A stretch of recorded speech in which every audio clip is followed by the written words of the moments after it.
class, we continued our discussion of organizational decision making by looking at the garbage can model, which is an attempt to characterize decision making in organizations and capture some of the idiosyncrasies of what happens in organizations when we have a division of labor, when we have hierarchy.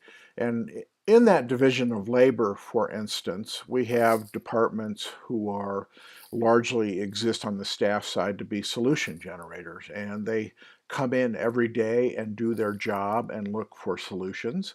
And in the process of solution generation, sometimes they have no problems to solve, but they'll keep generating solutions. They'll keep creating new training programs. They'll start working on IT tools that maybe we don't have any particular need for because it's their job. And so that's this notion of some of the things that go on within the division of labor is if we start looking at the organization as a system of idea generation, of problem generation, of how those things actually turn into organizational action, that's what the garbage can model tries to describe.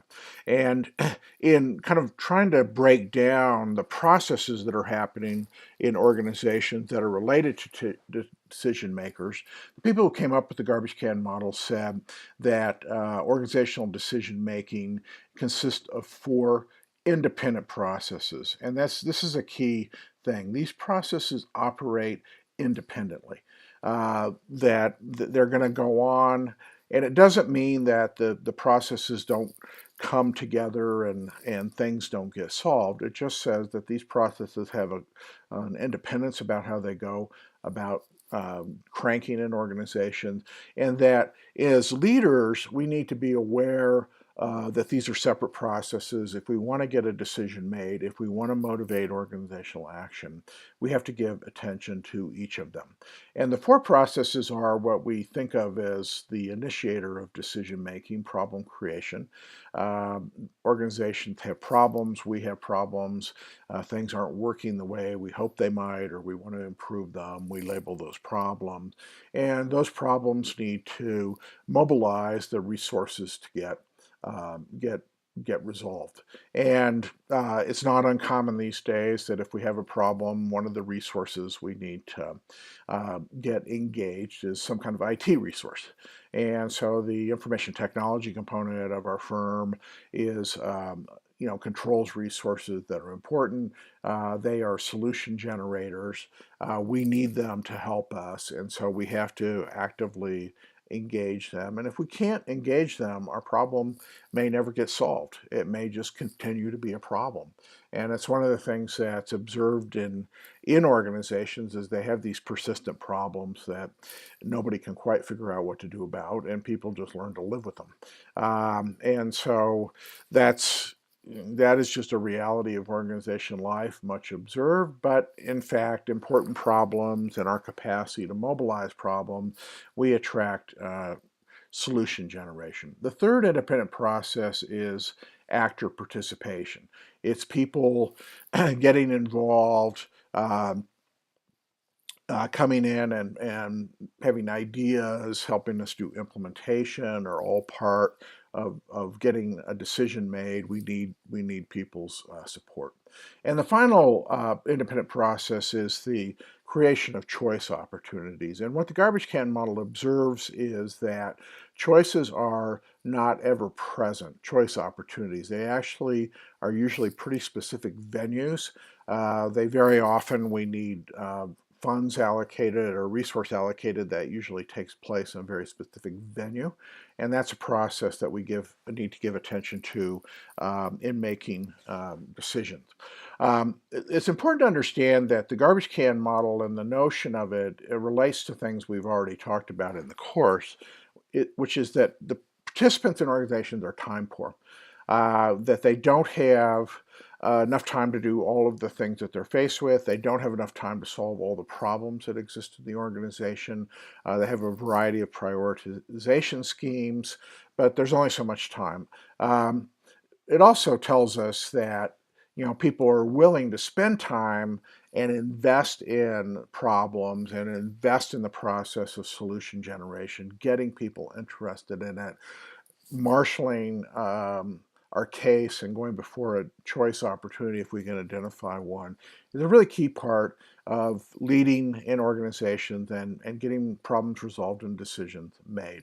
So although the garbage can model describes what at first might be a disorderly process, decisions do in fact get made, and important problems, ones that people agree are of significance that cut across the organization, they attract choices. People get interested in them, and choice opportunities open up for them. So the garbage can model is saying yes, there's some perhaps appearance of chaos and disorder, but in fact, in the prioritization system, in terms of how participants weight problems and where they spend their time, important problems get solved.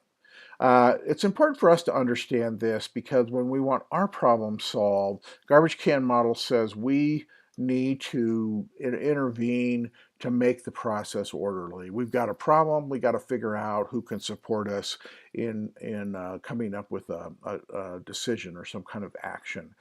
We very often need to enlist people to support us, get them as part of our coalition. And coalition building here is a very significant component of the garbage can model, and one that we talked about and is of importance in terms of getting our own problem solved is this getting people to support us. And sometimes when we get people to support us, it's a scratch my back, I'll scratch your kind of situation back. And so we very often will see something that we're trying to achieve. We end up getting other solutions attached to it, other programmatic changes, because it's necessary to get what we want out of the organizational decision process. On the further readings, this book, Essence of Decision, is on the Cuban Missile Crisis. It's a very good, both historical case study, it's interesting in that regard, and a very good set of chapters that characterize organizational decision making. The work by James March, primer on decision making, is James March's basically his lecture set for the decision-making course he teaches at Stanford. And Professor March is a giant in the field of leadership, published many, many books, articles, very highly regarded, has published, co-authored with many Nobel Prize winners, and his whole career has been devoted to understanding decision processes in organization. He's part of the group that originated the notion of the garbage can model. And if you want to really get some in-depth look at organizational decision making, there's no better place to go than his book on decision making, which again is his lecture notes for his course that he's taught for many, many, many years at Stanford University.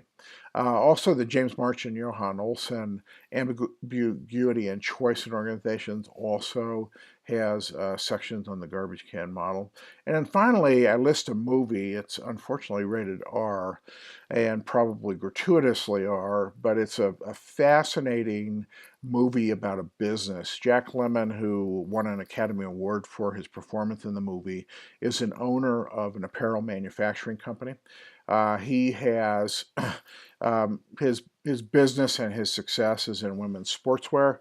He got talked into making a run at making men's shirts. Men's shirts are much more of a commodity item. His men's shirts didn't sell. He's got a warehouse full of men's shirts that are threatening to bankrupt his business.